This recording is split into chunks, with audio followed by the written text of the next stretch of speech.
Eccoci alla 17ª puntata della Zanzega, spero porti bene. Cosa dici, Ivo? Il 17 per certe persone è un numero fortunato, eh? Io me lo auguro, insomma, fino adesso è andata bene, la 13 l'abbiamo passata quella volta, speriamo di passare anche la 17ª. Saranno 20, ma forse 21, perché probabilmente verrà confezionato, grazie al il suggerimento dell'editore, una puntata speciale proprio del meglio di quest'anno. Bene, detto questo, i tempi sono ancora lunghi, prima di arrivare comunque a questa fase finale del nostro appuntamento invernale che si affaccia finalmente alla primavera. Abbiamo tantissimi ospiti con noi, un ospite ci raggiungerà più tardi, un altro ancora sarà in collegamento da Belluno tramite Skype. Parleremo di enogastronomia, mai come oggi, perché abbiamo veramente delle figure importanti da questo punto di vista. Parleremo di turismo, parleremo di mare, di fiumi, di terraferma, insomma parliamo un po' di tutto, ecco, questo è il discorso. Poi c'è Ivo Gallo che è presente. E parlerò e canterò anche qualcosa a tema, infatti ci sono molte canzoni dedicate al mare, anche perché l'Italia, essendo penisola, diciamo che di mare ce ne ha intorno. Abbastanza, e tra l'altro tu il mare lo bazzichi spesso perché, come sappiamo, è un locale in cui ti esibisci. Esatto. Tutte le sere d'estate A Jesolo, bene. Allora, questa è la Zanzega, io faccio un giro di presentazione dei nostri ospiti. Abbiamo Nereo, un ritorno alla nostra trasmissione. Ciao. Ci parlerai un po' di questo incontro tra mari e monti, no? Certamente, dato che la primavera si è affacciata prepotentemente quest'anno. È arrivata. È arrivata. E quindi faremo questo connubio di sapori in qualche maniera. Esattamente. Abbiamo il presidente della provincia di Treviso, benvenuto con noi. Grazie, buonasera a tutti, è un piacere parlare di gastronomia, un territorio dove la gastronomia si sposa con i nostri meravigliosi vini e soprattutto il connubio credo che ci lega terra-mare è il fiume Piave, questo maestoso fiume che ci dà tante soddisfazioni. Quindi avete un po' capito i temi, poi abbiamo due personaggi che come vedete hanno un sorriso splendido, si vogliono molto bene e ci hanno portato qualcosa oggi qui in studio. Maurizio, parto prima da te, con la tua pubblicazione che tra l'altro è sul tavolo, ne abbiamo anche due copie oggi. Il titolo di questa pubblicazione è esattamente Il pesce povero diventa chic. Ciao Daniele, buonasera a tutti. Sì, Pesce povero diventa chic, il libro è uscito l'anno scorso, libro fortunato, ti dico la verità, perché i primi gennaio è arrivata la notizia che abbiamo vinto il miglior libro italiano, e quindi un premio davvero importante, e quindi andiamo alla finale mondiale dei migliori libri al mondo. In Cina, sbaglio? In Cina, a Pechino. Siamo un po' distanti, però porteremo fuori un pezzo di Italia e un pezzo di Alpe Adria e naturalmente anche un pezzo di trevigianità a Pechino.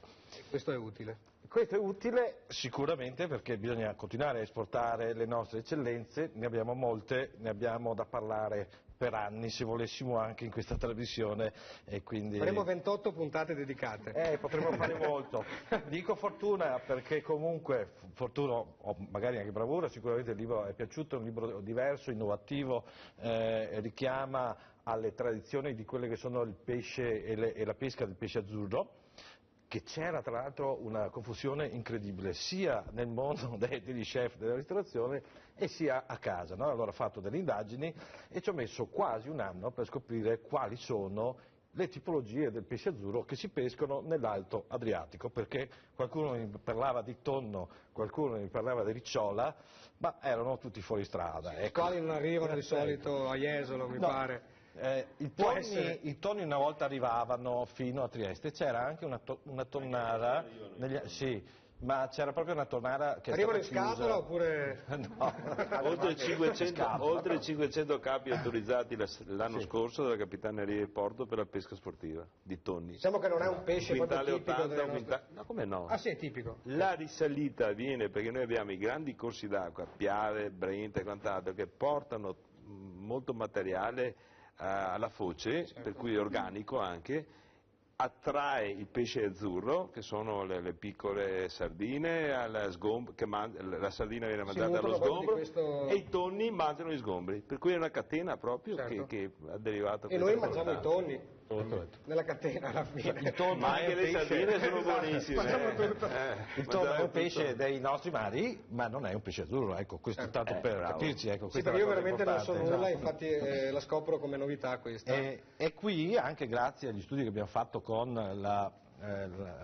l'Università di Trieste, siamo arrivati a definire 7 specie di pesce azzurro che possiamo dire che sono dell'Alto Adriatico. Bene. Quindi non ce ne sono tante. Poi ce ne dici uno poi per uno, sì, dopo ne parliamo.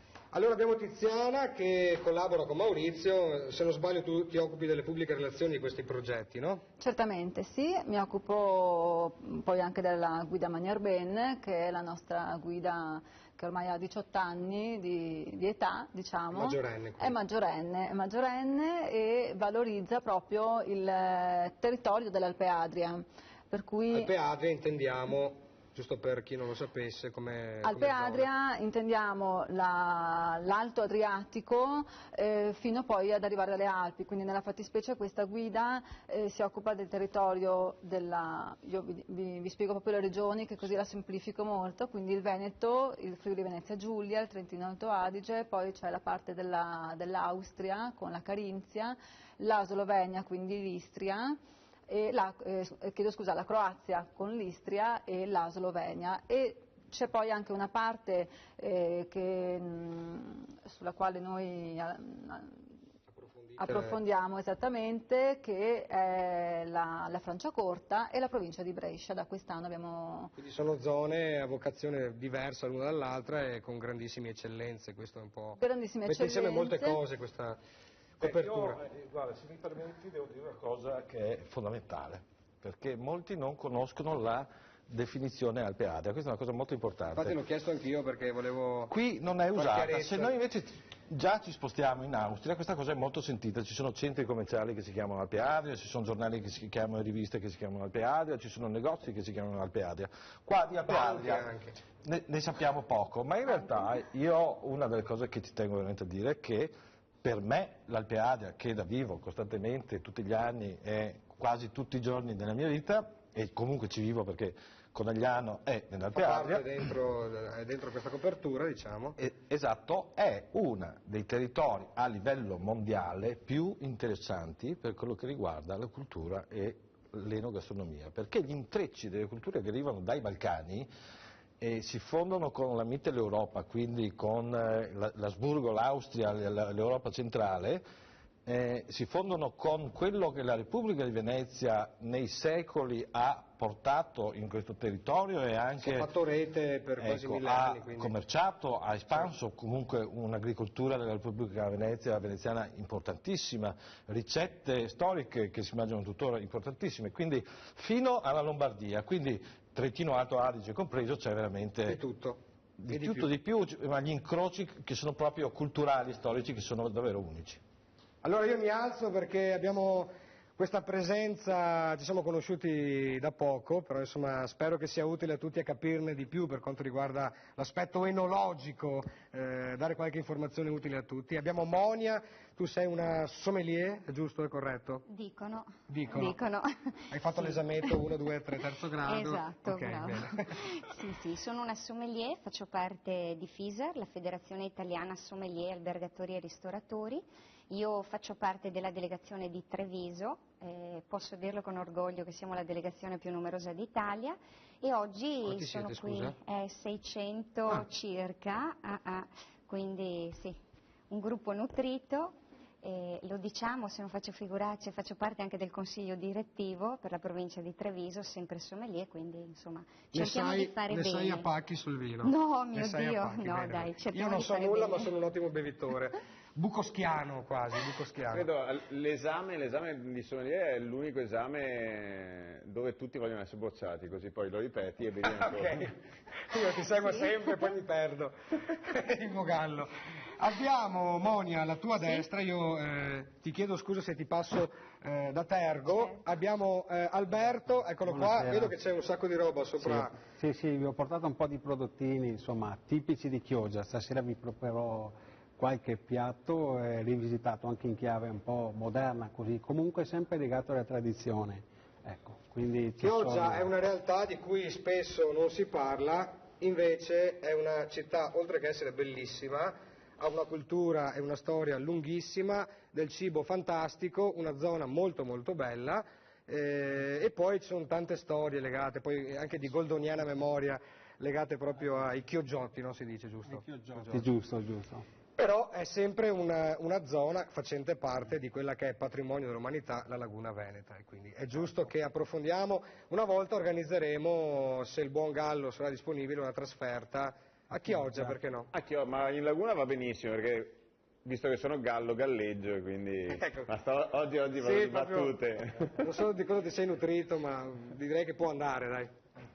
Detto questo, io mentre sono inquadrato dall'iconoscopio numero 1, orchestrato dal buon Paolo, mentre li cito tutti, al iconoscopio numero 2 c'è Dario, che sono stati con me e Ivo a Trieste, abbiamo fatto un reportage di cui vi daremo notizie la settimana prossima, quindi spero ci siate, perché faremo qualcosa di carino a Trieste, e tra l'altro l'incontro con un grande personaggio, forse un po' dimenticato, della musica italiana, Lorenzo Pilat. E io ci ho suonato anche insieme, Esatto. con grande onore. Che il buon Adriano Celentano definì come nome d'arte Pilade, e fu quello che scrisse canzoni come Nessuno mi può giudicare, Finché la barca va. Finché la barca va, direttamente, lasciala andare. Tra l'altro c'era una sorta di concept molto polemico sulla condizione del tempo, poi Pilade me l'ha spiegata, adesso io mi sono ovviamente dimenticato tutto e quindi non vi riporto niente perché non me lo ricordo.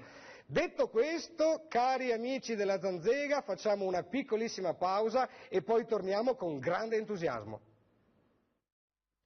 Rientrati da questa breve pausa, spero interessante dal punto di vista dell'utilità dei messaggi che lanciamo nelle pause, a questo punto parliamo un po', entriamo nel dettaglio di questo famoso e importante pesce azzurro che Maurizio ci ha detto, se non sbaglio, è classificato in 7 specie diverse. Sì, allora, intanto il pesce azzurro non è una specie ittica e quindi eliminiamo subito questa concezione. Sbagliatissima, è solo una denominazione popolare commerciale, quindi non c'è una specie ittica. Questa denominazione arriva dal mercato, dalla storia. Il pesce azzurro, detto anche pesce povero, è quello di piccola taglia, con la dorsale argentea e questo colore che va verso l'azzurro. Ecco, quindi nulla di più. Non esiste esiste però una classificazione di alcuni pesci che possono essere definiti pesci azzurro. Allora, C'è proprio i nomi, no? sì. Quindi comunque sempre pesci di piccola taglia, questo è fondamentale. Sgombro, ne avevamo già parlato prima, sarda, sardina, sardone, quindi una. Stessa famiglia, diciamo. Sì, uno ma in tre, in tre versioni a seconda della pezzatura e della fame e della grandezza. Ovviamente molto famoso in zona Trieste, che se poi parlate di Trieste Sì. o parlerete di Trieste Certo. sicuramente ci sarà molto da dire. L'aguglia, che è questo pesce... Pesce gotico. È un pesce molto particolare e tra l'altro adesso a maggio arriviamo anche nella sua stagione perfetta perché lo si pesca solamente tra maggio e metà giugno. È un pesce molto allungato con un lungo, chiamiamo una lunga bocca che finisce quasi come una piccola spada. È un rostro. Quindi, È un rostro quello là. sì, esatto. Il dialetto si chiama? Bisigoe. Ecco, questo non lo sapevo. Bisigoe. Non è affari ferri, è molto buono. Per esempio a Reggio, in Calabria sono ghiottissimi di questo particolare pesce, però là diventa un po' più grossa rispetto alla nostra. Qui si pesca in tutto l'Adriatico, no? La nostra, sì, questo si pesca in tutto l'Adriatico. Un altro dei pesci curiosi, che però ad esempio non si trova molto nei nostri mercati, parliamo di Venezia, litorale fino a Trieste, ma si trova più da Rovigo in giù e quindi va verso Ancona, quella zona là, è la papalina. Papalina. Sì, piccolissimo. Pesce sacro. Assomiglia nelle cassette di sarde, qualche volta ne scappa dentro qualcuna. Sì, esatto. Assomiglia molto alla sarda, ma poi chi ha l'occhio, che ormai è abituato, la riconosce subito perché è più facilmente priva di squame, è più appiattita.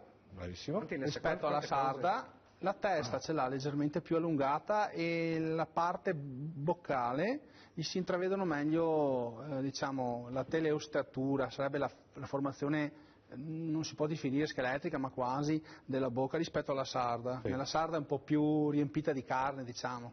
Ecco, e la coda è leggermente diversa. Queste cose qua io ho avuto la fortuna di impararne su molti pesci per merito dei miei fornitori, da quelli di Chioggia e da quelli di Venezia. Mia mamma era Carlotta e quindi qualcosa ho cercato di imparare, insomma. Poi ne ho pulito tanto di pesce, continuo a farlo. No, perché tante volte molti hanno i loro addetto, il loro sotto che gli fanno tutto, invece io sebbene che in cucina cerco di amministrarmi il tutto, ma mi piace da matti. È più delicata però della sardina. Ma decisamente Papalina è sempre molto più delicata, infatti, più delicata, e anche più delicata in cucina. Sì, come ma il pesce azzurro comunque è anche più delicato rispetto agli altri pesci da trattare, nel senso che il pesce costa poco ma bisogna consumarlo freschissimo. E quindi deve fare a 24 virtù meno la sarda possibile. La sarda ha 24 virtù, ne perde una all'ora, si dice. Esatto. Perché dopo 24 ore comincia, insomma, dopo con i nostri sistemi di conservazione si riesce a guadagnare un po' di ore, diciamo, però questa è...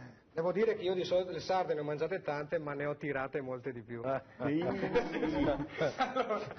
Detto questo, Monia... scusami Maurizio, Monia, attendi un attimo. Siamo arrivati a 3. Siamo arrivati a 3, erano 7. Siamo arrivati a... Sì, la papalina l'abbiamo detto, manca il suro o sugherello. Un altro pesce azzurro, si pesca e si trova anche facilmente nei nostri mercati, pesce che costa poco, pesce gustosissimo da fare, e in questo libro troverete anche una bellissima ricetta proprio fatta da un ristoratore triestino che vediamo se Dario ci entra, se si riesce. Eccolo qua, lo fa, siamo in stagione di asparago, lo fa, sai, a Trieste vedi che è nel bicchiere, quindi questo piatto lo chiamano sugherello, asparago e sugrello in B, perché tu sai che a Trieste c'è il K&B.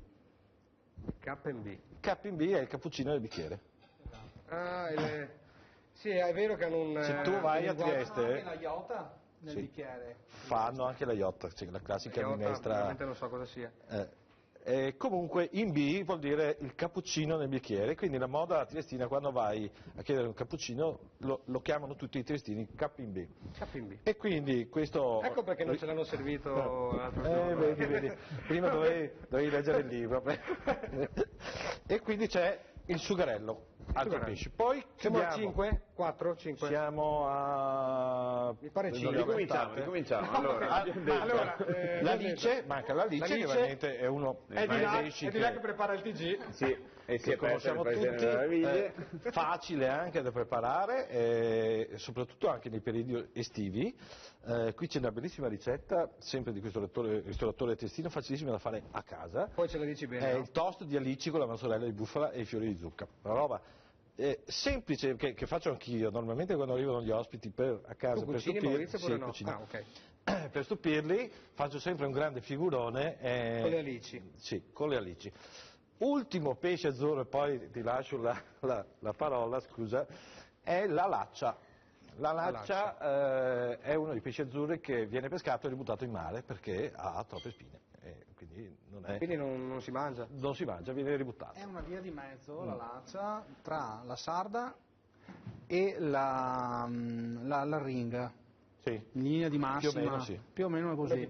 È una via di mezzo, uno che ha in mente le due cose. La ringa è il pesce preferito dagli avvocati, giusto? Stavo aspettando. L'editore mi sentirà. Fanno farina di pesce con anche viene utilizzato per fare la farina di pesce come non si butta via se viene pescata praticamente. Viene recuperata in qualche maniera. Una parte viene recuperata per fare farina di pesce e poi serve per alimentare negli allevamenti ittici gli altri pesci. Certo. Bene, io volevo interpellare Monia perché ti faccio una domanda veramente banale, quasi grottesca e inutile, però mi è venuta spontanea. Allora, si parla di pesce.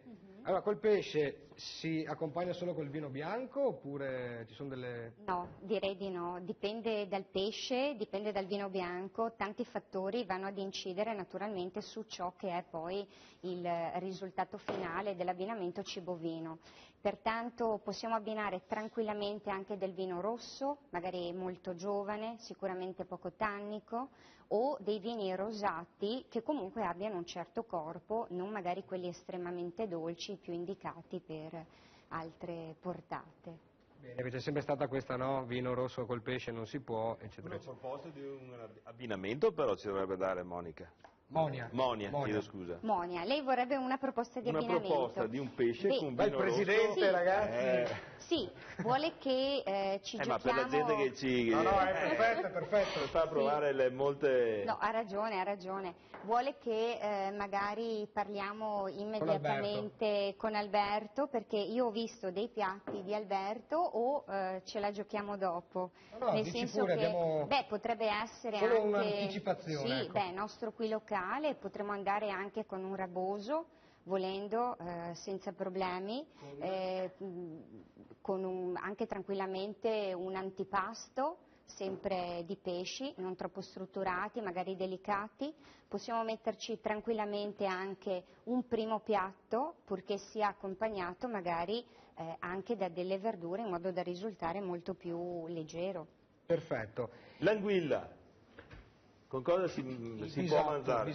L'anguilla è piuttosto grassa, pertanto dovremo andare o di metodo classico, volendo, oppure sì, ci può mettere anche un rosato, ma insomma io farei un rosato frizzante o Pesce importante, nel senso grasso, no? Sì, Esatto, è proprio qui grasso, amo, quindi bravo, buonissimo, sì, tra l'altro. assolutamente una bollicina in modo da sgrassare.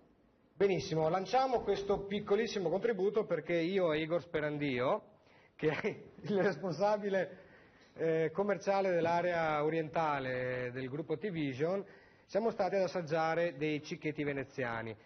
A dirla tutta, io dovevo andare, ma un problema mi ha impedito di esserci, però Igor c'è andato e si è divorato tutto quanto. Vediamo questi cicchetti veneziani.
Ringraziamo Lele per la gentilezza, spesso propone proprio come menù totale della serata i vari cicchetti, insomma, che fondamentalmente sono più che altro degli antipasti tipici, appunto con lo sgombro, le sarde, le sardine, le alici, il baccalà ovviamente mantecato, e poi il risotto, quello che abbiamo visto era il Ovo con la lice. meso ovo, salvezza uovo con la licetta sopra, anche la cipollina delle volte, no? Esatto. E poi c'era il risotto al nero di seppia che abbiamo visto mentre lo preparava. Altre cose invece prepareranno i nostri amici quest'oggi in diretta, perché mai come questa sera, in questo sabato, parliamo di cibo e di cibo di altissima qualità. Sì. Sì, io manderei anche la pubblicità, perché ora la pubblicità, e poi partirei anche con una canzone sui pescatori, perché noi mangiamo il pesce, però qualcuno lo pescherà pure. A fra poco. Getta le tue reti, buona pesca ci sarà, canta le tue canzoni, che burrasca calmerà. Pensa, pensa al tuo bambino, al saluto che ti mandò, e a tua moglie sveglia di buon mattino, con Dio di te parlò, con Dio di te parlò. Dimmi, dimmi mio Signore, dimmi che tornerà, l'uomo mio difendi dal male, dai pericoli che troverà. Troppo giovane son io, nera un triste colore, la mia pelle è bianca e profumata, ha bisogno di carezze ancora, ha bisogno di carezze ancora. Pesca forte, tira pescatore, pesca non ti fermare, poco pesce nella rete, lunghi giorni in mezzo al mare. Un mare che non t'ha mai dato tanto, mare che fa bestemmiare. Quando la sua furia diventa grande, la sua onda è un gigante, la sua onda è un gigante. Ivo Gallo, grazie Ivo. Aspetta, non voglio confondere le canzoni dei Esatto, perché ce pescatori. ne sono molte che cominciano, sì, che sono intitolate con lo stesso nome. Questa è Il pescatore di Bertoli. Di Bertoli che abbiamo perso nel 2002 e questa canzone è stata scritta non da lui, ma musicata da lui, cantata soprattutto, da ricordare, insieme a Fiorella Mannoia. Una giovanissima Fiorella Mannoia che ancora non si conosceva. E quindi forse avremo un altro pescatore più tardi. Sì, può essere. Potrebbe essere. Bene, allora Nerio, entriamo un attimo nel dettaglio di quel vassoietto che hai posizionato sopra la nostra tavola. Cosa c'è sopra lì? Allora, i vassoietti sono due. Il primo, dove abbiamo il radicchio Verdon Cortel, tipico della zona del Trevigiano e precisamente Roncade. Si boleggia alla fine dell'inverno e arriva la primavera con asparagi, scioppetti e bruscandoli. Sono le erbette della stagione, no? Quelle più conosciute, poi ce ne sono molte altre che si utilizzano meno e pochi le conoscono tutte, eccetera, eccetera. Io faccio parte del gruppo ristoratori, quindi Unascom Confcommercio, e precisamente del gruppo Superbe, dove qui tra aprile e maggio andremo assieme ai miei colleghi andremo a fare le serate a tema relative a questi prodotti della natura del territorio trevigiano in questo periodo qua. Ecco, io ho proposto essenzialmente due cose molto semplici per legare la terra trevigiana a quello che è la laguna, il mare e i prodotti che arrivano da là. Allora, delle seppioline di Barena, che sono altro che delle seppioline piccole, catturate nelle zone diciamo non a mare aperto, quindi di laguna, vengono pulite, poi sbollentate in acqua salata, vengono farcite praticamente con dei bruscanoli, che sarebbe il luppolo selvatico. Ecco, dentro c'è una piccola besciamella nella quale ho mescolato dei bruscandoli, precedentemente sbollentati, poi spadellati, e sopra messo i bruscandoli spadellati, insaporiti, preparati così. Poi si vedono dei piccoli calamari che simboleggiano il mio amorino canoviano, dove l'anno scorso ho avuto l'onore di vincere la selezione col gruppo ristoratori presso il Canova di Possagno, e ho portato assieme al gruppo in giro per l'Italia e per il Trevigiano tramite Dripping Taste nel Pitergino Terzo, la terra da dove io provengo, Treviso e Castelfranco.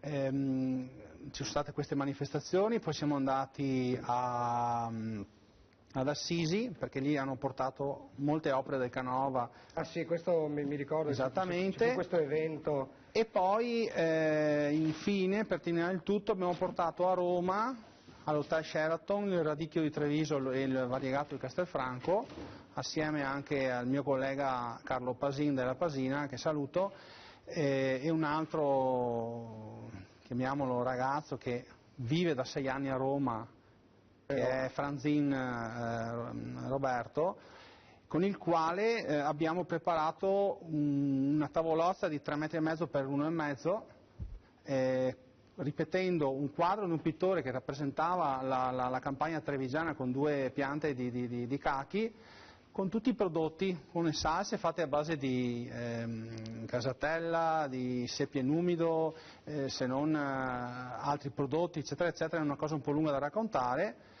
E poi sono state mangiate, è una cosa stupenda da fare. Nell'altro vassoio invece abbiamo dei canestrelli, i quali vengono sgusciati, cioè saltati semplicemente in aglio, olio e un po' di timo.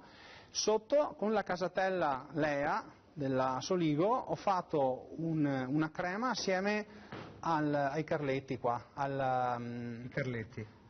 questi qua, ai stiopetti, no? Ecco. Ho fatto una crema e ci ho messo sopra il canestrello. Qualcosa di eccezionale. No, andremo poi ad assaggiare perché ci tengo. Ci mancherebbe. Allora, facciamo un attimo il punto della situazione, Monia. Volevo dire sì, che io con questi cicchetti, questa prima degustazione, avrei piacere di servirvi un autoctono, il manzoni bianco, e magari, se ti fa piacere, di descriverlo anche un pochino. certo. Vado? Mentre tu ti appropinqui verso la tavola della zanzega, faccio una domandina al nostro caro Alberto. Allora, cosa stai combinando questa sera? Sto armeggiando, sto preparando un po' di basi, cose che dopo andremo a montare il piatto. Beh, insomma, C'è un profumo eccezionale. altro che quando si usano capperi, olive, taggiasche, il basilico, quelle cose, sono comunque prodotti della nostra cucina presente, no? Cucina mediterranea, vicino al mare e così via. Allora, intanto ho preparato la marinatura per la tartare di tonno, che dopo monteremo su una millefoglie tiepida con la panna acida, non gelé al bitter Campari, molto, molto buono, eccezionale. Dopo sentirete. Se uno volesse, noi abbiamo questa grande opportunità oggi di sentire questi profumi, questi sapori, ma tu dov'è che ti trovi precisamente? Siamo a Chioggia, proprio alla fine, nella parte più bella, nel Salottino, okay? In piazzetta Vigo, dove c'è il ponte, e lì c'è il mio ristorante, la mano amica di Chioggia, e io vi invito insomma a venire a provare certo. tutte le nostre specialità, ecco, insomma. Allora andiamo un venerdì da Alberto, poi settimana dopo andiamo da Nereo, giustamente, poi da Lele dobbiamo andarci per forza. Ovviamente. Quindi abbiamo, possiamo sopravvivere tranquillamente una settimana. Abbiamo un bel tour da fare. Maurizio, vieni qua a vedere un po' cosa c'è sopra questa. So che tu sei molto, no? Ti piace vedere le cose, poi nel tuo libro ci sono delle bellissime sono molto rock foto. su queste cose. Guarda che roba che c'è qua, guarda, ti piace? Sì, qui vi ho portato un po' di molecche, no? Che sono i granchi della laguna veneta che cambiano la muta, insomma, vengono raccolte proprio quando cambiano la muta. Sono Le molecche, la particolarità che sono proprio morbide, ok? Qui si mangia tutto, va bene? E qui una bella frittura. Certo, ho portato insomma gli anguelle, le aquadelle, insomma, i Come le gamberetti. fai? Beh, queste rigorosamente fritte. Stop, sulla polenta tenera e basta, non c'è altro da dire. Parlavamo prima di... Sì, sono vere. Sono vive, non sono vere. Ecco, vedi? Ho portato un po' di sarde, pesce azzurro, quindi che non manca mai, la gallinella, pesce fresco di stagione, troviamo fresco, dei canestrelli, che anche questi sono eccezionali. Io vi consiglio proprio di assaggiare questi qua, appena scottati in padella, oppure al forno così, filo d'olio, sale e pepe, l'importante è che il sale sia comunque un buon sale. Io ad esempio uso dei sali selezionati, quindi un po' particolari. Basta condire un po' anche con un pepe un po' particolare profumato, questo già cambia. Che pepe ci consigli? Beh, io qui uso proprio perché piace a me il pepe giamaica, ok? È un pepe che se ne usi un po' troppo ti fai un viaggio. No, non è quella cosa.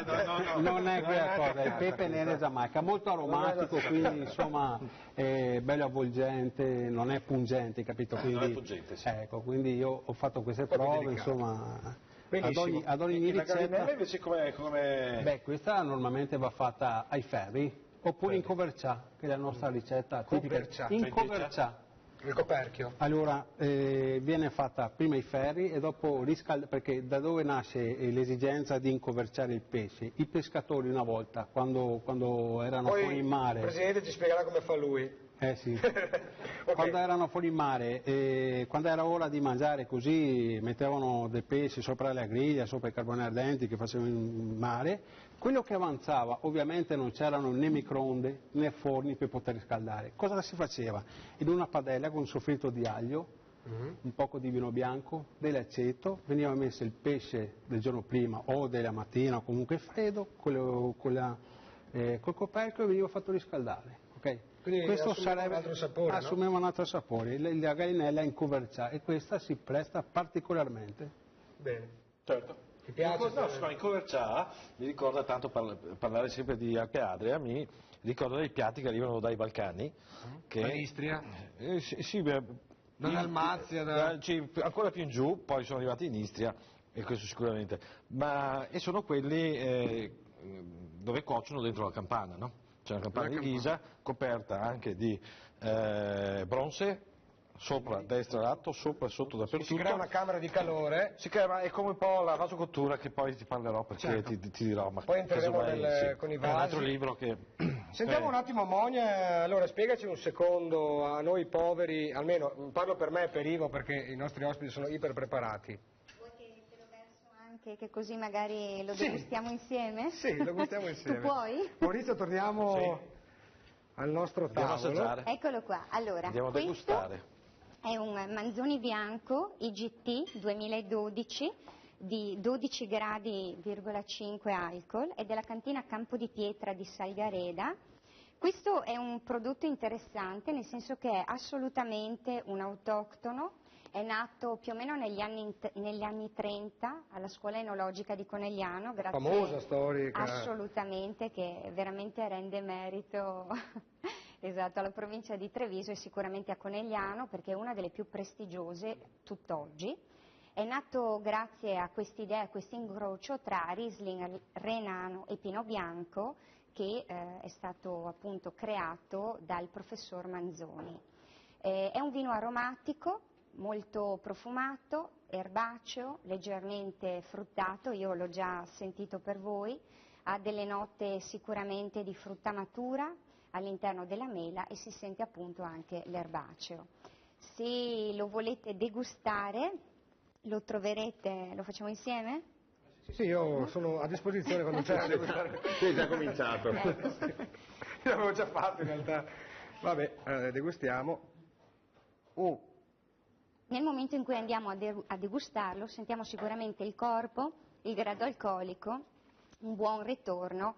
Naturalmente dobbiamo valutarlo per la tipologia di categoria, definiamola così in modo semplice, alla quale appartiene, che è un IGT. Benissimo, hai capito qualcosa? Io tutto. Anch'io. Quindi possiamo... Monia, la voglio tutte le puntate. Dovrei ancora trovarci, sì, mi pare di sì. Volentieri. Bene, allora facciamo una piccola pausa di questa festa che si chiama la Zanzega. Salutiamo gli amici collegati anche su Free, oltre che su Antenna 3. A fra poco. La Zanzega di nuovo in studio, ancora ben ritrovati sulle nostre emittenti. Siamo arrivati, per chi si fosse appena collegato con noi, alla 17ª puntata di 20 e forse 21, staremo a vedere. Ricordiamo anche agli amici a casa che per chi avesse perso le puntate precedenti, non dovevate farlo, comunque se le avete perse potete andare su YouTube e ci trovate. Approfitto, mi aggancio per dire che c'è la pagina ufficiale Facebook della Zanzega, andateci, cliccate mi piace, così potete anche scriverci suggerimenti, storie, qualsiasi cosa vogliate, e a questo punto se siete su Facebook andate sulla pagina ufficiale di Antenna 3, cliccate mi piace e partecipate alla nostra Anche perché vita. quella è molto seguita per le notizie in tempo reale, sì, no? Sì, proprio in tempo reale, quotidianamente. Salutiamo e ringraziamo Elisa che si occupa di questo e ci sta guardando. Ciao Elisa, ciao! Posso salutarla anch'io? Sì, poi. Dov'è che sono? Eccomi qua. Ciao Elisa, ciao! Bene, allora ci ha raggiunto nel frattempo in studio Ennio Trevisan, Adriamar. È giusto, no? È corretto. Dici un po' cosa combini. Allora, faccio parte di una cooperativa, da poco trasformata, perché prima era una società agricola, in una cooperativa di pesca e di acquacoltura. Principalmente ci occupiamo di acquacoltura in mare e in ambiente lagunare, e abbiamo un'affinità dedicata alla tutela dell'ambiente. Tutto quello che facciamo ha un senso soprattutto etico, oltre che economico, che chiaramente è la prima... C'è una deontologia, un'etica di fondo. Sì, di fondo. Cerchiamo di lasciare più risorsa di quello che preleviamo. Presidente, io la chiamo così perché mi piace, quando uno è presidente mi piace chiamarlo presidente. Allora, lei fa mille cose, ha i suoi impegni istituzionali, da molti anni attento alla marca e quello che succede, però ha anche una passione, o sbaglio? Ma la passione alieutica cosiddetta della pesca è una passione che mi porto presso da tanti anni. Ho avuto la fortuna di partecipare negli anni 70 anche ai campionati italiani, però di pesca in acque dolci, per cui è una passione che ancora coltivo anche in mare adesso. Ma credo che la pesca unisce quelli che sono un po' i nostri territori, perché stiamo parlando di Alpe Adria, di una realtà economica, sociale ben definita, che rappresenta un po' quella che è stata la continuità della Serenissima Repubblica, 1300 anni di storia, non possiamo dimenticarli assolutamente, ma la pesca in questo contesto unisce anche dei territori. Noi abbiamo un grande corso d'acqua che è il fiume Piave, che unisce storia, tradizione e cultura, unisce piatti, fragranze di questi territori, mettendo in correlazione quella che è la montagna più bella del mondo, Dolomiti, in questo momento patrimonio anche dell'UNESCO, così come stiamo lavorando per il patrimonio dell'UNESCO delle colline del Prosecco, da Valdobbiadene a Conegliano, ma la grande iniziativa che stiamo portando avanti in termini turistici da un po' di anni è proprio questo progetto di unione dei monti al mare attraverso la gastronomia, valorizzazione delle realtà territoriali, che ci permette poi di fare i grandi numeri anche turistici, perché la ristorazione è ormai conosciuta a livello mondiale, assieme all'abbinamento di prodotti tipici di qualità del nostro territorio, dove ormai i sposalizi fra il pesce, le nostre verdure, le nostre fragranze, i nostri formaggi, quello che poi il contesto generalizzato con i nostri vini, non possiamo dimenticare che siamo maggiori esportatori di vino e produttori a livello veneto e anche mondiale con i nostri Veneto è la regione che produce più vino in Italia, vero? Assolutamente sì. Noi abbiamo un target, il nostro sommeliere oggi si propone di vini importanti, perché sono importanti, però noi sappiamo che il nostro grande target a livello mondiale è il Prosecco, che ormai si sta tarando sui 450 milioni di bottiglie e sta tarando avendo superato anche lo champagne, che ormai guardiamo dallo specchietto retrovisore, e credo che questa è una grande iniziativa, una conquista in termini anche economici, di dare virtuosità ad aziende importanti nel territorio. Poi c'è un indotto molto... Ma è la locomotiva, per noi il Prosecco è la locomotiva per promuovere poi il radicchio rosso di Treviso, il castellano, il precoce del Castello, il chiogiotto, l'asparago, le erbette e il circuito, anche questo invidiato a livello mondiale dei nostri ristoratori, sicuramente condisce tutta questa piattanza che è importante per la promozione del nostro territorio. Il Veneto è anche la regione che fa il maggior numero di turisti a livello non solo Prosecco, ma anche a livello proprio di turismo, oltre 65 milioni di persone che vengono nei nostri territori, nel nostro Veneto, per cui è un business importante anche economico. La fortuna di avere una regione così bella ce l'abbiamo, insomma io sono veneto e ne sono anche molto orgoglioso di questo. Tiziana, a proposito di Veneto, in questo caso di colline, so che voi fate delle iniziative, ce n'è una credo fra poco. Parlando appunto di Alpe Adria, il 1° maggio abbiamo la fortuna di saremo ospitati dal Castelbrando, quindi approfitto anche per ringraziare la famiglia proprietaria, quindi la famiglia Colomban ed il signor Tonino Palazzi, grazie ai quali e in collaborazione con i quali faremo questo secondo nostro meeting dedicato proprio all'Alpe Adria. Sarà un incontro quindi di cucina, di vino, di chef, si parlerà proprio di enogastronomia di questo territorio che, come spiegavo prima, noi valorizziamo molto, perché comunque è un territorio che offre moltissime eccellenze in termini appunto di vino, di cibo, di prodotti e di cucina, per cui invito tutti, le famiglie e tutte le persone interessate, appassionate di buon cibo e di buon vino, di enogastronomia, a partecipare a questo meeting che inizierà la mattina durerà tutto il giorno e, ripeto, poi saremo all'interno di questa meravigliosa struttura qual è Castelbrando, e quindi è un motivo per trascorrere una giornata gustosa, diciamo, e poi anche in questo pezzo di storia incredibile. Un pezzo di storia incredibile in questo contesto che è veramente molto bello, raffinato e ospitale. Ricordiamo le date, quindi? 1° maggio, giovedì 1° maggio, quindi un giorno di festa, non si lavora, per cui sì. Noi sì, purtroppo, ma con piacere sempre, per cui è l'occasione giusta per venire a trovarci, assaggiare molti piatti interessanti, ci saranno incontri, presentazioni di libri sempre appunto inerenti alla cucina, al territorio Alpe Adria chiaramente, e sarà l'occasione proprio di anche trovarci in questo contesto meraviglioso. Ringrazio naturalmente Daniele Zanzega che ci permette anche di... Quel poco che possiamo fare noi lo facciamo, insomma. Facciamogli anche l'invito. Assolutamente. Invito ufficiale. Invito ufficiale a tutte le persone che sono qua. Vediamo se riusciamo a trovare degli iconoscopi per venire a riprendere anche le il territorio dell'Alpe Adria. Molti chef ci hanno già confermato la loro presenza, quindi dall'Austria, dalla Carinzia, dalla Slovenia, dalla Croazia. Quel mix che dicevi all'inizio di sapori. Da Franciacorta abbiamo la possibilità in un giorno di vederne tante cose. Dopo bevuto lo facciamo camminare sul bosco del Penne Nere. Sì, mi salita allora. Sul camminare io mi offro volontario, davvero. Benissimo. Come ho fatto il Piave a piedi, 220 km, volentieri vengo volentieri. Alberto, tutto bene laggiù? Procede, siamo in perfetto orario. Odore speciale, abbiamo un odorino e qui abbiamo già le profumo in mano, direi. Invece a questo punto Nero, che ne dici? Assaggiamo un attimo quel vassoietto, no? Sì, direi proprio di sì. Spero che incontri i gusti di tutti, il pesce in generale. Tu Monia che dici? Sicuramente. Assaggerai. Puoi ripeterci Nerio cosa c'è sopra questo? Allora, a me piace utilizzare i prodotti trevigiani e unirli al mare. Allora, casatella trevigiana, in fattispecie la Lea della latteria Soligo, sì.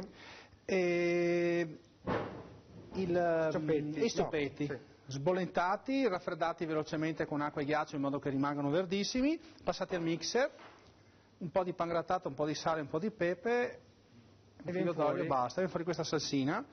E poi invece il canestrello non ho fatto altro che prenderlo e tirarlo via dalla sua cappa e spadellarlo con aglio, olio, un po' di timo e basta. Appena appena? Sì, appena appena. E poi l'ho messo sopra, dovrebbe avere un gusto di mare. Il canestrello è sempre bellissimo a livello cromatico, ha un'energia incredibile. E poi credo sia anche buono. Prima il signore. Prima il signore sicuramente. Giusto. Allora, è vero... Sai come chiamiamo noi i stoppetti? No. Nella parte bassa di Treviso, come si chiamano i stoppetti? Non ne ho la più pallida idea. I carletti. I carletti. Io prima ho detto i carletti. Per la seconda volta avevo ripetuto. E perché l'ho detto? Perché siamo di qua dall'altra parte del Piave e non ci capiscono se diciamo stoppetti, no? Stoppetti invece è più verso l'alta marca, sì, no? c'è sempre un dialetto che è sinistra Piave e destra Piave. E io li conosco abbastanza bene tutti e due perché mia nonna era proprio di una frazione di Roncade e quindi ho la passione di conoscere i dialetti, perché è una cosa che mi viene facile, no? Anch'io parlo spesso il dialetto, soprattutto quando sono molto arrabbiato. No, è vero. E che vino ci mettiamo? Il vino è questo che abbiamo presentato, no? Monia, mi pare. Stiamo sul nostro autoctono. Alberto, è vero che se tu hai, per esempio, non so, un pesce spada, ti faccio questa domanda, se lo cuoci troppo rovini tutto e cambia sapore, vero? Perché cosa succede, no? Il pesce spada durante la cottura lascia tutti quanti i suoi succhi, tutti i suoi sapori, praticamente si secca, diventa stopposo e non è più buono, ok? Quindi ci vuole il tempo giusto. L'ideale sarebbe lasciarlo un poco indietro, ecco. Quindi non si sbaglia. E non si sbaglia mai. Benissimo, ragazzi, cosa dite? Assaggiamo questa specialità di Nereo che troviamo nel tuo ristorante, credo anche. Sì, li utilizzo molto ben volentieri questi qua. Questi qua li ho fatti a mo' di cicchetto, proprio perché con la storia che da 1 anno e mezzo circa assieme al gruppo ristoratori facciamo le varie manifestazioni e quindi il trip and taste eccetera eccetera, il concetto di entrare nel museo a vedere la cultura e nello stesso tempo la cultura enogastronomica, quindi si abbina i vini e i cibi. No? Ecco, ad Oderzo poi io ho fatto molte cose con l'antica Roma. Oderzo è un'antica città romana. Opitergium. Infatti a Roma ho avuto l'onore di parlare di Oderzo, di Opitergium, di dirlo ai romani e a tutti i giornalisti che c'erano, perché gli ho detto che noi Roma, ad Oderzo, la romanità la conoscevamo già 2000 anni prima di loro, cioè Oderzo è nata 2000 anni prima di Cristo. Una delle colonie più importanti, se ne Aquileia. Purtroppo. Purtroppo. In che senso? Conoscere i romani? Purtroppo. Ok. Bene, allora, noi abbiamo, peraltro devo dire che incontra perfettamente il mio gusto e ti ringrazio perché è molto buono. Buonissimo. Direi che è il momento di fare una piccola pausa, la Zanzega torna fra poco in diretta.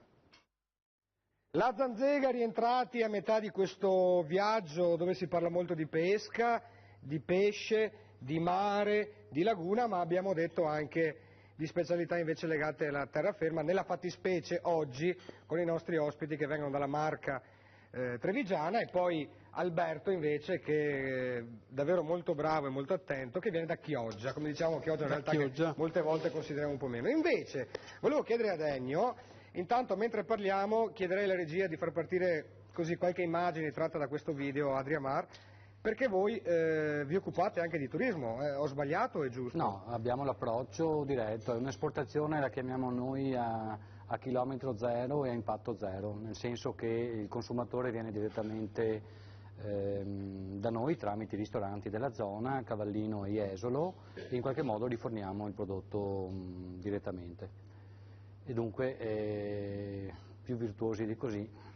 Ma io posso venirvi a vedere mentre fate questo lavoro immersi nell'azzurro? Facciamo oppure... attività, chiamiamolo conoscitiva, educativa, storica, culturale, come si vuol dire, e accompagniamo il visitatore con una propria imbarcazione tipica resuscitata dal sistema di, come dire, avete restaurato un'imbarcazione tipica veneziana. O riprodotto? No, restaurata completamente.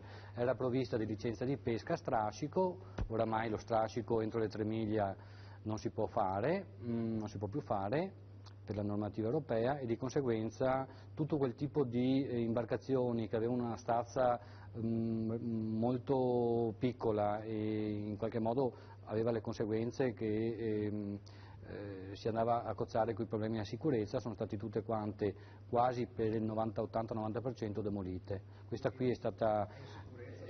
sì, esatto. Diciamo che questo tipo di attività di pescaturismo è fatto ed è svolto completamente in acque sicure, 2 miglia dalla costa oppure in laguna di Venezia. Come si fa ad avere qualche contatto se uno volesse approfondire? Semplicemente tramite il nostro sito che è adriamar.info oppure per il tramite, e qui mi rivolgo soprattutto agli amanti della sportività nella pesca, la pesca sportiva, direttamente con la FIPSAS regionale, perché abbiamo ottenuto praticamente da un paio d'anni un contratto ad hoc con la federazione che ci assiste e soprattutto sorveglia tutte le operazioni della pesca sportiva. Cosa vuol dire la pesca sportiva in un'area come la nostra? È una possibilità che la Regione Veneto ci ha concesso ancora nel lontano 2001, è una legge del 2007, dell'allora Giunta Galan, che permetteva la possibilità di ottenere la libertà di dare come strumento l'intervento diretto da altre persone con la propria imbarcazione, entrare dentro all'interno della concessione, avere delle boe numerate, siamo circa 68 postazioni, e lì praticamente mettersi a pescare. È una pesca, noi abbiamo dato come slogan: ti piace pescare facile. Un po' come vincere facile. È come un po' vincere facile, perché di fatto Possi, po. Scusa Ennio, ho fatto il jingle tipico. È accessibile a chiunque, sei tesserato alla FIPSAS, paghi una somma popolare, posso dire 25 euro se non è aumentata quest'anno, oppure se non si è titolari di questa licenza, neanche come licenza, è un permesso giornaliero, sì. Se non si è in qualche modo si ha antipatia o si è assicurati con altre federazioni, si può tranquillamente venire da noi e avere il biglietto, che costa un po' di più chiaramente per non avere conflitto di competenze. Adriamar.info, se volete approfondire, abbiamo visto delle bellissime immagini tra l'altro mentre stavamo parlando. Alberto, cosa c'è sopra quel tavolo bianco? Con l'antipasto. Questa è quella di cui ti dicevo prima, e le millefoglie, quelle a tartar di tonno, i capperi, le olive taggiasche, il gelé di vite campari, con un po' di panna acida. Fantastico. Monia? Esatto, qui andiamo a ordinarci un lison.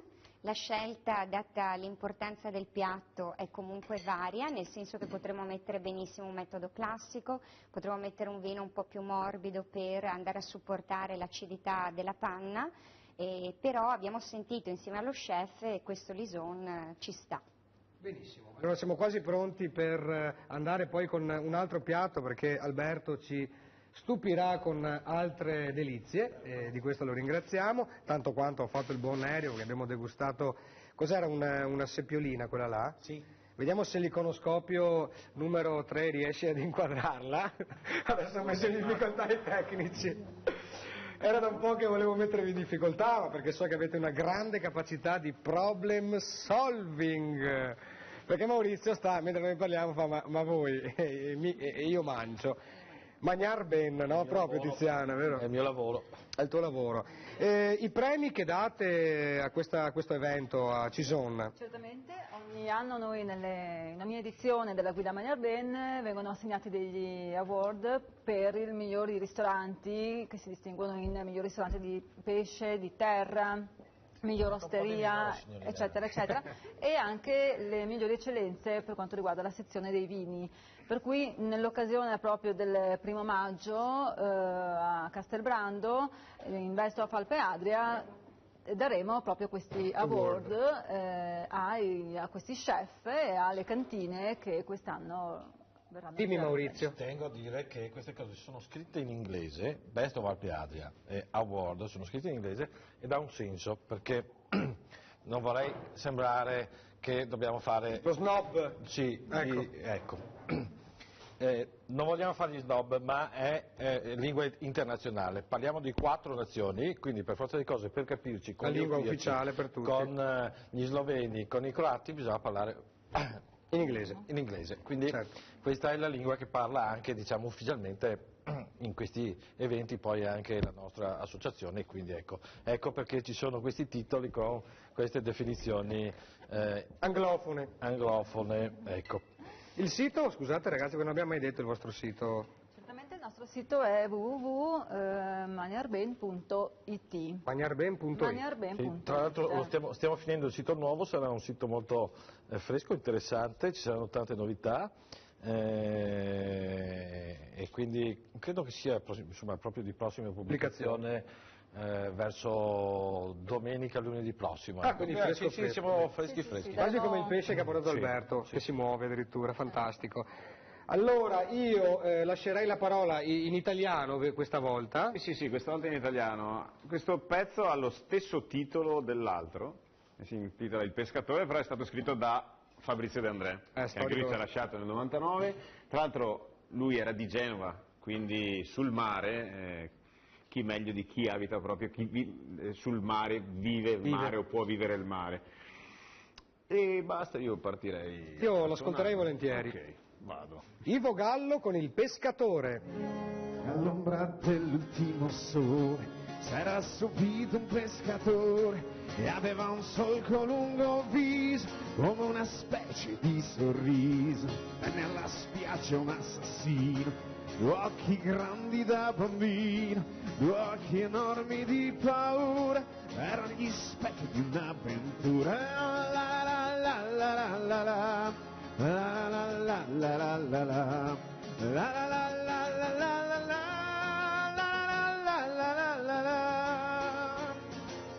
e chiese al vecchio dammi il pane, Ho poco tempo e troppo fame, perché sia il vecchio dammi il vino, o se te sono un assassino. Gli occhi dischiuse il vecchio al giorno, non si guardò neppure intorno, ma verso il vino e spezzò il pane, per chi diceva ho sete o fame. La la la la la la la la, la la la la la la la, la la la la la la la la.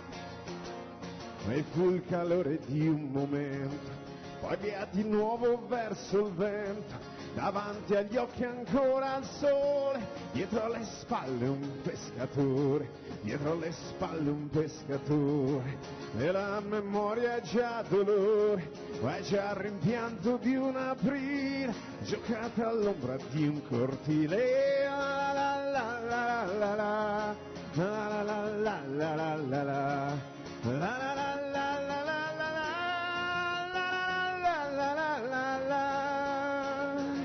E vennero in sella due gendarmi, vennero in sella con le armi, e chiesero al vecchio se lì vicino fosse passato un assassino, ma all'ombra dell'ultimo sole s'era assopito un pescatore e aveva un solco lungo il viso, con una specie di sorriso, e aveva un solco lungo il viso, come una specie di sorriso. E la la la la la la la, la la la la la la, la la la la la la, la la la.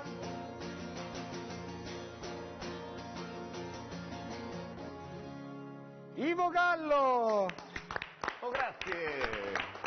Andiamo incontro alla pubblicità fra poco. La zanzega, questa è una inquadratura che mette in evidenza tutti i miei difetti fisico-strutturali epidermici, ma d'altra parte sono un essere umano che viaggia verso i 40 anni, quindi cosa possiamo pretendere? A questo punto, cari amici della zanzega, lasciamo la parola a Alberto e Maurizio che ci spiegano cosa hanno combinato sopra quel tavolo. Io non ho combinato niente, io sono qua che controllo cosa ci sta facendo Alberto. Alberto, allora, cosa abbiamo? Allora, qua davanti cosa abbiamo? Qui davanti abbiamo le millefoglie con le tartare di tonno, i capperi, le olive taggiasche, e con la panacida e le gelee al bitter Campari. Ok, un antipastino così. Gelee al bitter Campari. Okay. Ecco, quello è l'antipastino, ok? Adesso vi sto preparando un secondo, quindi un filetto di tonno alle erbe aromatiche, sì, appena scottato, così bello rosé, così mantiene tutti i suoi sapori e i suoi succhi, con un stracotto. Possiamo prenderlo, alzarlo, farlo vedere? Certo. Con sì, adesso lo servo. Siamo il piatto! Eccolo qua. Che non piange in questo caso. No, altro che, ma scherzi. Tonno quindi non è pesce azzurro, È pesce azzurro. No, non è il pesce azzurro. Io quando ti ascolto uso la mia immaginazione, Maurizio. Va bene. Sotto abbiamo messo delle melanzane. Ok, delle melanzane appena scottate, così solo olio, sale. Quasi un mirepoix di melanzane. Diciamo di no, perché la mirepoix sarebbe molto più fine. È più fine, giusto, molto più bravo. fine. Ecco, ad ogni modo non cambia niente. E infatti adesso ho detto quasi una mirepoix. Quasi, bene, salvato il cazzo d'acqua, dai, via. Bene. E poi il stracotto di cipolla rossa di Tropea con i datterini, quindi una confettura bella cotta, caramellata. Poi ci aggiungo del sale maldo sopra alla fine, che è un sale molto speciale, bello croccante, però non tanto sapido, quindi anche la masticazione si sente molto buono. Giusto un filo d'olio che non deve mancare, ok? Una tuile di pane. Una tuile? Una tuile. Una cialdina sarebbe, ok? E poi la decorazione con del pomodoro. È importante il lessico dello chef, Sì, io veramente non so niente, ma sto imparando in corso d'opera sempre di più e questo è importante. Come per sempre, me, spero che per chi ci guarda. Un po' di pepe, giusto per dare un po' di aroma e via. Il piatto è pronto. Mi sembra a vederlo, a vederlo è il piatto. Ha provato Maurizio, ha provato? Sì, ha provato, anzi verremo a trovarti sicuramente. Certo. Poi... Io vi aspetto tutti quanti, insomma. A A Chioggia, in piazza? A Chioggia, in piazzetta Vigo. Piazzetta Vigo, a Chioggia. Nel salottino di Chioggia, ristorante Manamica. E in un salottino si mangiano cose incredibili come queste. Beh, insomma, quando hai dei prodotti come questi, che sono di prima qualità, sono eccezionali, sono locali, sono a chilometri zero, tutto quanto, tutto diventa molto più semplice. Quindi... Benissimo. Monia, volevi aggiungere un dettaglio? Sì, qui siamo sempre con l'abbinamento naturalmente vini del territorio, siamo sempre in Veneto orientale, abbiamo abbinato con la prima portata un Lison del 2012 dove la nota predominante è stata la mandorla amara, però non disegniamo neanche quei sentori del sottofondo che sono assolutamente un fruttato fiorito. Parliamo di 12,5 gradi alcol, sempre dell'azienda del gruppo Campo di Pietra. Questa è un'azienda che si è fusa, se non ricordo male, nel 1960, parliamo di Cantina Produttori Campo di Pietra e Cantina Produttori del Veneto orientale. Invece con l'altro piatto, sempre dell'area Lison Pramaggiore, eccolo qui con questo tono, abbiamo scelto uno Chardonnay, sempre del 2012, perché l'abbinamento fiorito, fruttato, leggermente erbaceo, un po' aromatico, si presentava bene. Quindi facciamo il connubio.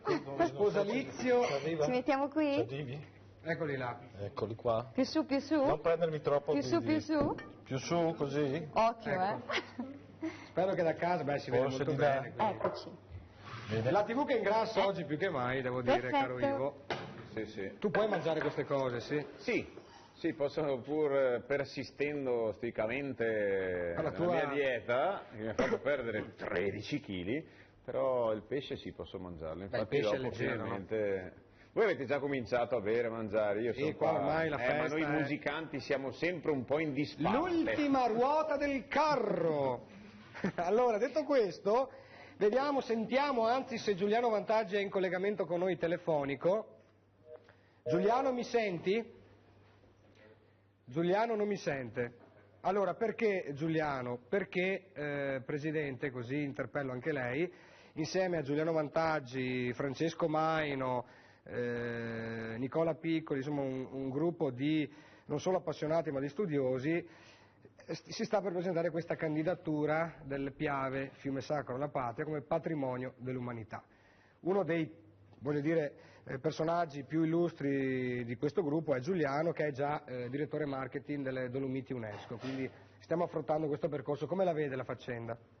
Ma sicuramente racchiude un po' la storia, se pensiamo oltre 19 nazioni hanno combattuto al termine della Prima Guerra Mondiale lungo le sponde del fiume Piave, e soprattutto nella parte più verso che ha coinvolto Venezia, Treviso e poi meno magari Belluno, ma è un fiume che poi ha la sua caratteristica, oltre che storicità, che racchiude quelle bellezze uniche, un patrimonio dell'UNESCO in questo contesto dove, come diciamo, abbiamo già delle realtà importanti, dalle Dolomiti, stiamo parlando di un patrimonio paesaggistico soprattutto per le colline del Prosecco, da Valdobbiadene e Conegliano. Nel caso del Piave invece è per... Il caso del Piave significa ambientale, ma significa però storico, collegare un circuito che permetterebbe di mantenere la sua bellezza sia paesaggistica, naturalistica e ambientale in maniera affinché le prossime generazioni possano anche loro vedere queste bellezze. Io credo che queste certificazioni non devono essere viste sempre in maniera abbastanza limitata, perché economicamente sono molto foriere di nuove attività e soprattutto sono foriere di iniziative che sono abbinate a quelle che può essere sia il prodotto tipico ma il sistema di accoglienza, e credo che i grandi numeri a livello mondiale di percorsi di turisti che si muovono, ormai noi abbiamo nella nostra provincia, benché non abbiamo i mari, non abbiamo le grandi Dolomiti, però i tedeschi sono quasi soppiantati in termini numerici dall'arrivo di cinesi, abbiamo i russi e i paesi dell'est che stanno portando migliaia e migliaia di turismo. Allora tutti questi fattori messi insieme con il Piave e poi 19 realtà a livello internazionale che si riconoscono nei valori di razza Piave, e può essere un'aggregazione importante sotto l'aspetto di tutela di un territorio e di un fiume. E i suoi contenuti, infatti adesso abbiamo ripristinato anche la telefonata con Giuliano, ci senti? Sì. Ecco, Giuliano Vantaggi, ti ho appena menzionato poc'anzi in qualità di responsabile, in questo caso marketing della Fondazione Dolomiti UNESCO, e poi vabbè tu ti occupi anche della Fiera di Longarone e di molte altre cose. Abbiamo appena parlato con il Presidente della provincia di Treviso proprio di questa eccellenza storico-culturale e ambientale che è il fiume Piave, e sono usciti proprio questi giorni degli articoli, Giuliano. Sì, sono usciti degli articoli, intanto buongiorno a tutti. Buonasera. E buonasera, ho sentito con molto piacere i numeri riguardanti il turismo, perché sono appena tornato anch'io dalla mostra internazionale del turismo di Mosca, e il turismo russo, che guarda anche il Piave, ha un più 27%, quindi ha una potenzialità mostruosa. Sono usciti questi articoli proprio perché il Piave potrebbe diventare un paesaggio culturale dell'umanità, e questa è una cosa molto importante, perché è una candidatura molto particolare, quella dei paesaggi culturali, è una candidatura che viene sia ben vista dall'UNESCO che molto apprezzata dal turista che oggi come oggi è alla ricerca sempre di più di cultura e di natura, quindi paesaggio e cultura. E il Piave è proprio questo. E quindi tu dici che il Comitato adesso fra un po' presenterà questa relazione storico-tecnica, scientifica e quant'altro, proprio per, dopo anni che anch'io mi occupo di questo fiume, insomma ormai è arrivato al 4º anno in cui studio ogni cosa e con enorme piacere. Tra l'altro vi ricordo che Perdi Piave, questa iniziativa di cui abbiamo parlato spesso, andrà in onda fra poco su questa emittente. E quindi Giuliano, il cordone naturale appunto che unisce le Dolomiti, le montagne più belle del mondo, alla laguna più importante del mondo, è questo fiume che ha attraversato centinaia d'anni di genti, di commerci, di leggende, di storie in continuo divenire. Esatto, cioè è un fiume che ha due valenze. La prima valenza è paesaggistica, perché unisce il blocco artico a quello mediterraneo, e quindi fornisce un paesaggio che va dal pino di montagna, dalla vette di montagna fino al pino marittimo. E poi è anche un fiume di contenuti, un fiume culturale, perché una delle cose esemplificative che noi possiamo vedere nel Piave è come i tabià della montagna, del Comelico e di Sappada, siano uguali agli squari di San Trovaso a Venezia. La tecnica di costruzione era simile, quindi anche l'architettura si è spostata dal nord al sud. L'arte, l'architettura, i materiali, un po' tutto, no? È fluitato lungo questo corso d'acqua sacro, unico fiume sacro al mondo, non per motivi religiosi, tra parentesi, ma purtroppo per quella immensa tragedia di cui quest'anno ricorre il centenario. Giuliano, io ti ringrazio, l'anno prossimo per l'Italia, per tutto il mondo il 14.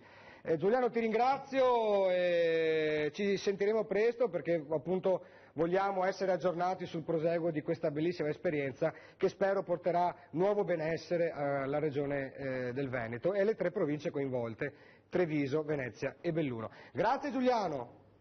Grazie, buonasera a tutti. Buonasera a te, grazie. Allora, io volevo, prima di andare incontro a una pausa, chiedere a Ennio una curiosità che ho sentito, che voi addirittura avete creato un mitile, proprio è possibile o sto dicendo una cosa assurda? Non è proprio così, ci siamo accorti, siamo in diretta? No? Sì.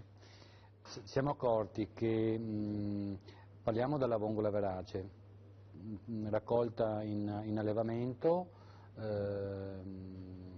raccolto in modo chiamiamolo sostenibile, perché è un animale, ricordiamo sempre che sono tutti animali e non esseri viventi, esatto, e portata fuori in un ambiente con più alta concentrazione di salinità, ma non per questo diverso, ha portato ad avere è come aver riscoperto praticamente un nuovo animale, perché abbina praticamente dopo circa una 15-20 giorni, abbina il gusto della famosa bevarassa, la vongola di mare, a quella dolciastra della vongola di laguna, e diventa un binomio completamente diverso rispetto originale. Assomiglia un po' alla vongola nostrana, il Decussatus, e dà in apporto quel sabidità, quella maggiore aumento di salinità tipica delle coste veneziane. Benissimo, questa è una curiosità interessante per vedere anche il lavoro, la creatività e la passione che è tipicamente delle nostre 3 regioni, che porta a risultati eccezionali in Italia e in tutto il mondo. Piccola pausa, la festa della Zanzega ritorna fra poco. Eccoci in studio con la Zanzega, peccato per chi non si è sintonizzato prima perché si è perso tante belle cose, ma comunque c'è la replica domani pomeriggio alle 16:30 e poi dopo una settimana della messa in onda c'è la versione invece YouTube della nostra trasmissione, quindi è difficile perdere per chi poi volesse approfondire. Sul mondo della pesca ho ricevuto quasi una trentina di mail. Quando abbiamo parlato di Lucio si è scatenato l'inferno in quella puntata, la gente è molto preparata anche a casa, quindi sta molto attenta a quello che diciamo. Allora, a proposito di mare, laguna e genti e storie, c'è questo filmato che abbiamo realizzato in esterna dove si vede proprio la interpretazione di un coro al femminile, in questo caso, di un'antichissima canzone che cantavano appunto i pescatori in laguna. Vediamo il filmato. Benvenuti nella sede del coro Voci e Luci, io sono Dante Costantin, sono il direttore del coro. Il coro nasce negli anni 70 e viene fondato dal maestro Vincenzo Vallese. All'inizio esegue un repertorio pressoché esclusivamente di canti popolari. Allora, uno degli ambiti di ricerca del coro sono i canti della tradizione veneta, giustamente noi siamo di San Manuel di Piave. Ecco, il canto che ascolteremo stasera, peraltro, è uno dei canti più importanti, forse proprio della tradizione veneta. Peregrinazione lagunare appartiene a quel tipo di canzoni, dette appunto canto alla longa. Era una modalità di cantare diffusa nel nord adriatico, dall'Istria e dall'Abruzzo in su praticamente. Noi siamo di San Donà, se siete interessati venite a trovarci a San Donà oppure cercateci su internet digitando coro Voci e Luci.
Ringraziamo Dante perché trovare queste canzoni, c'è una grande ricerca sulle canzoni tipiche popolari del Veneto, della Laguna, e di solito sono interpretate da cori maschili, in questo caso era un coro femminile, quindi dava quel pathos particolare.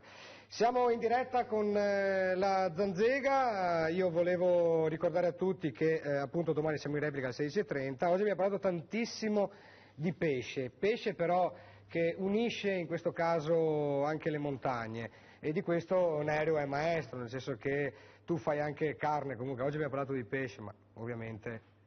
Sì, amo fare anche la carne, giustamente nel nostro ristorante vengono per mangiare il pesce, però non disdegniamo di qualche piatto, insomma.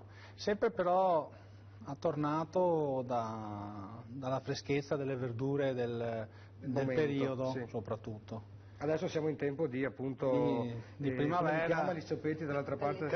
I Carletti, poi abbiamo, io le chiamavo radicee, però non so come si dice, quale sia la bocca di leone, il fiore che ha quelle... Le prevede, no? Le prevede?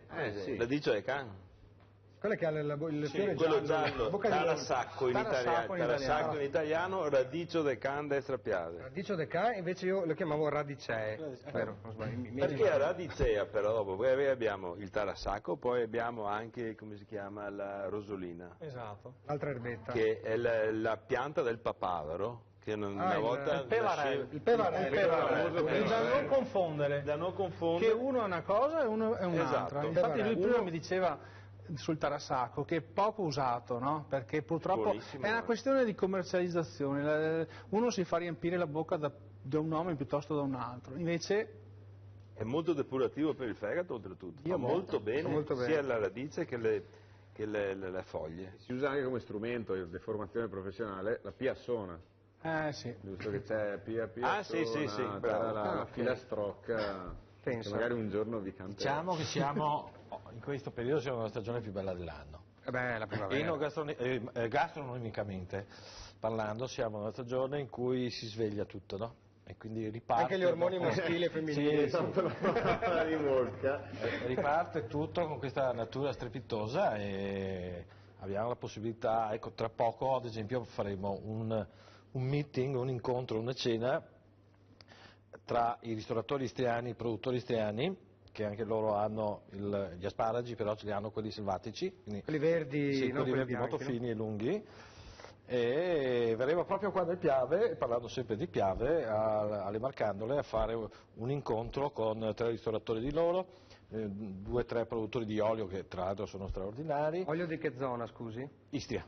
Istria di Croazia, certo, poi hanno... in questo momento sono considerati i migliori oli al mondo. Addirittura? Sì. Bisogna assaggiarli per rendersi conto. Poi hanno il vino, sono decisamente superiori. Il vino tipico, la Malvasia. La Malvasia, ci saranno anche 2 fortissimi produttori di Malvasia, il più famoso che è Moreno Coronizza, che si scrive Coronica, che ha la Gran Malvasia, quindi una delle Malvasie più famose istriane, e poi ci sarà anche De Grassi, un altro produttore storico di quel territorio, quindi faremo sicuramente... Portate l'Istria e arriva al Piave. Sì.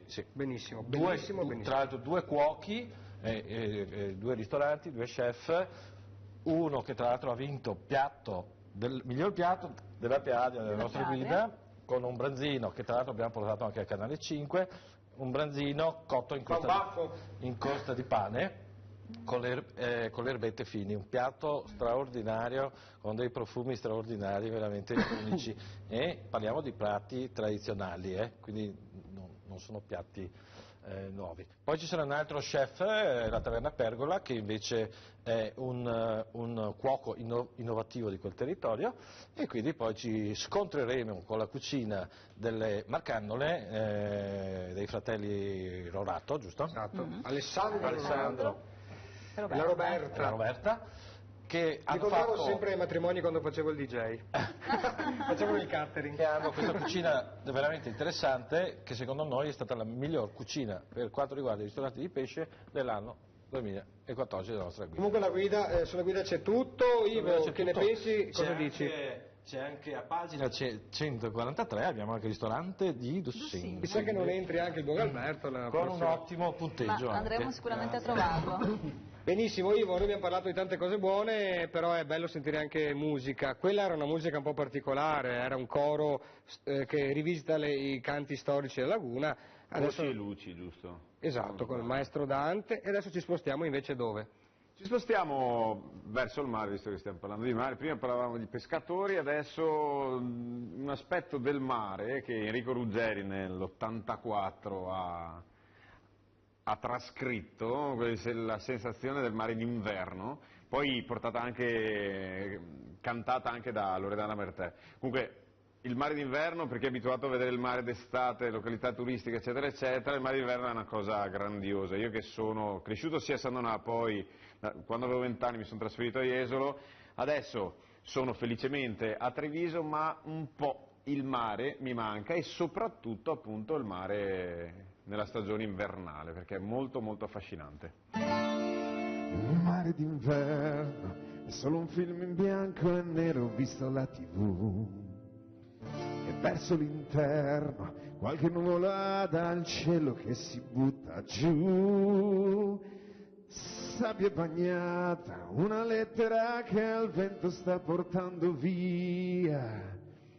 punti invisibili, rincorsi dei cani, stanche parabole di vecchi gabbiani, ed io che rimango qui solo a cercare un caffè. Mare, mare, qui non viene mai nessuno a trascinarmi via. Mare, mare, qui non viene mai nessuno a farmi compagnia. E mare, mare, non ti posso più guardare perché questo vento agita anche me. Oh, questo vento agita anche me.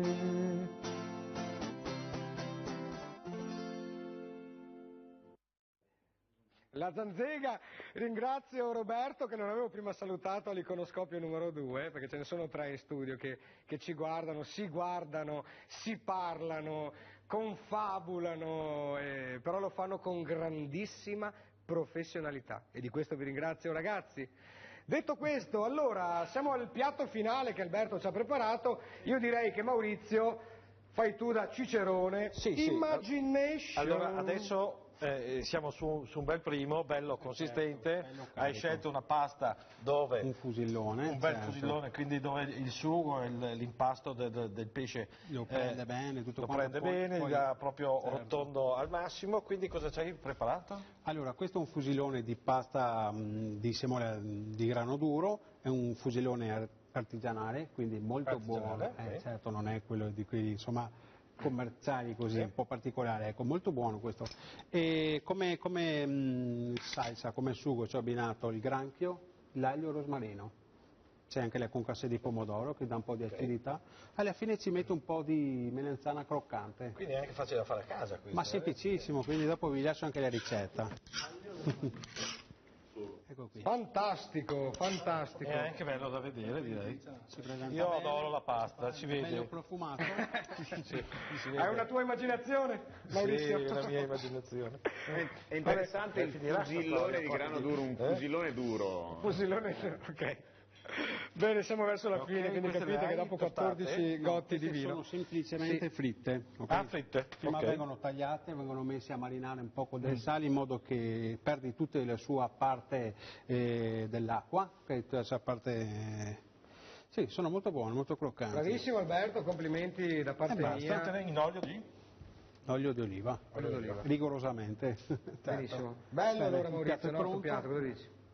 Sì, un bel piatto, si presenta bene, lo vede bene nella regia, anche i colori, le tonalità. Buono. Adesso andiamo anche, no, non si può dire scusa, prima si assaggia, poi si dice buono. Certo. Adesso per il momento è bello, e poi una volta che l'abbiamo assaggiato possiamo stabilire se questo piatto è buono. Ne sono sicuro, non so perché. Che è molto buono. Bene, allora Monia, cosa dice? Abbiniamo qualcosa a questo piatto? Sì, Assolutamente abbiamo scelto questo Sauvignon Blanc, è un vitigno difficile il Sauvignon perché deve essere assolutamente trattato con rispetto sia nella raccolta delle uve che poi nella vinificazione, altrimenti i sentori vengono un attimo esasperati e può risultare poco fine e poco piacevole. In questo caso questo IGT 2012 si abbina perfettamente al piatto, segue lo speziato proposto dal nostro chef, si accompagnano in un perfetto equilibrio. Benissimo, chiara, sintetica, precisa e professionale. Monia, grazie di quello che stai facendo per noi. Adesso io direi di fare un giro di saluti perché il tempo volge al termine prima che Ivo ci introduca cosa accadrà anche durante la prossima settimana. Allora, io ringrazio Ennio che appunto si occupa di pesca, di turismo e dell'unione di queste cose. Ricordiamo il sito che è adiamar.info per chi volesse approfondire. Io ringrazio Nereo, io poi di solito lo chiamo Nereo, insomma, perché il dittongo lo pronuncio sempre in maniera diversa, è già venuto con noi, ci ha portato questa cucina deliziosa che si sposa con l'arte e quindi un bel percorso. E per chi vuole venirti a trovare? Sì, siamo lì tutti i giorni, abbiamo anche una locanda con 8 camere e volevo ringraziare la UNASCOM Confcommercio per la possibilità di crescita che mi ha dato assieme ai miei colleghi del gruppo ristoratori di essere venuto anche a questa puntata e spero di venirne anche ad altre. Ma certo, sarai ben